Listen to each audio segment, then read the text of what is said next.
Hello বন্ধুরা, আজকে বর্ষণার রান্নাঘরে বর্ষণার মা উপস্থিত। আচ্ছা বলুন তো, এটা আপনারা চিনতে পারছেন কিনা? এটা হচ্ছে কচু শাক। আজকে আমি কচু শাক রান্না করব, সেটাই আপনাদের দেখাচ্ছি।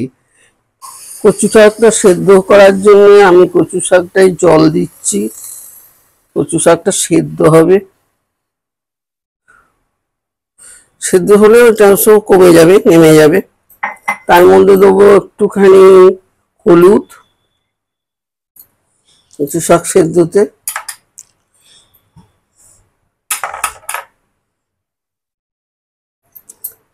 দেবো নুন,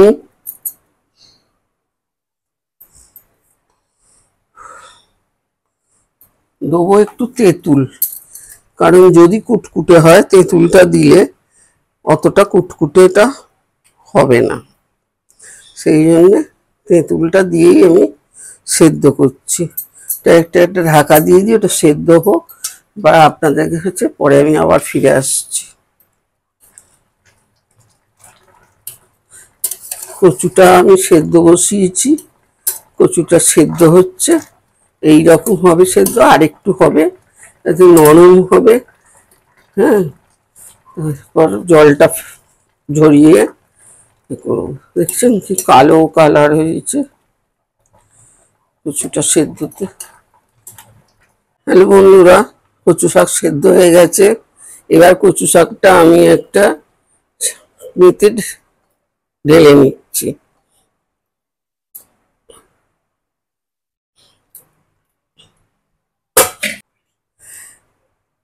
এবার এরম ভাবে চেপে চেপে জলটাকে ঝরিয়ে নিতে হবে। জল থাকলে হবে না, জল থাকলে দেখবেন কুটকুট করবে বা কিছু হবে, সেই জন্য জলটাকে আমি এরম ভাবে চেপে চেপে ঝরিয়ে নিচ্ছি। তাতে তেল দিচ্ছি, তেলের পরিমাণটা একটু বেশিই দিচ্ছি। এবার কড়াতে তেল দিয়েছি, এবার দিলাম তেজপাতা, একটা শুকনো লঙ্কা। মশলা বলতে কিছুই লাগে না, একটু ধনে আর গোলমরিচ কে আমি জলে গুলে রেখেছিলাম।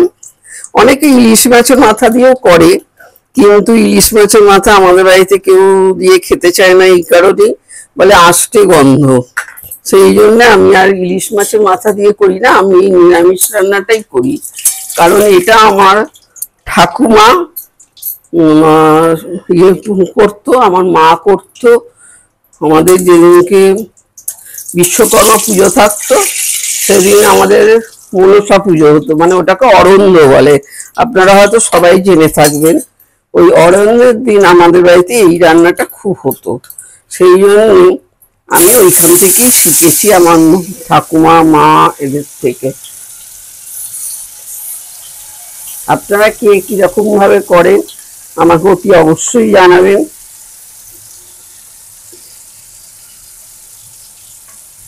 আমি মশলাটাকে আগে কষে নিচ্ছি,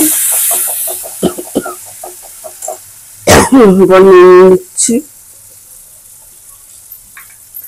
চিনি দিচ্ছি, চিনিটা একটু বেশি দিতে হবে কচু শাকে, জল পড়বে না, এটাকে নেড়ে নেড়ে নেড়ে নেড়ে কষিয়ে কষিয়ে কষিয়ে কষিয়ে এ করতে হবে। এবার কচু শাকটা দিয়ে দিচ্ছি।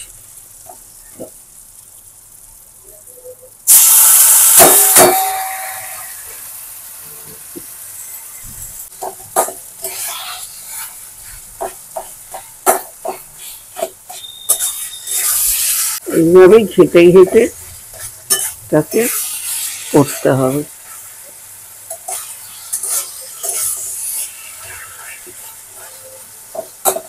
শহরের দিকে অবশ্য কচু শাক খাওয়ার অত প্রচলন নেই, গ্রামের দিকেই আছে।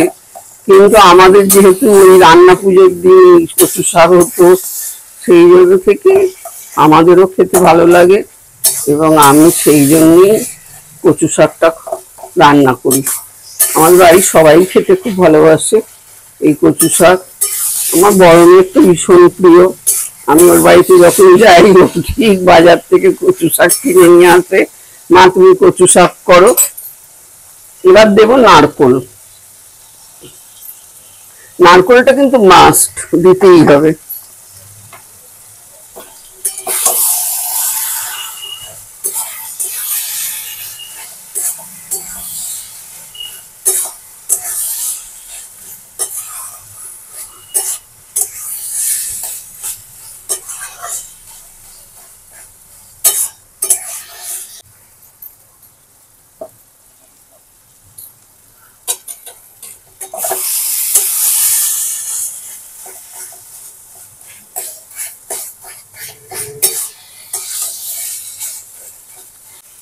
কচু শাক নামিয়ে নিচ্ছি, আমার কচু শাক রেডি। আপনারা দেখুন, ভালো লাগলে নিশ্চয়ই একটা লাইক করবেন, জানাবেন আপনাদের ভালো লাগলো কিনা। এর উপর একটু নারকেল ছড়িয়ে দিলাম গার্নিশিং এর জন্য। আপনারা করে আমাকে বলবেন আপনাদের কিরকম লাগলো আমার এই কচু শাক। আজকে এই পর্যন্তই, আবার পরে কোনো ভালো রান্না নিয়ে আপনাদের কাছে আসবো। আপনারা সবাই লাইক করুন, জানান, তাহলে তো আমরা উৎসাহ পাবো, না হলে আর কি করে পাবো বলুন।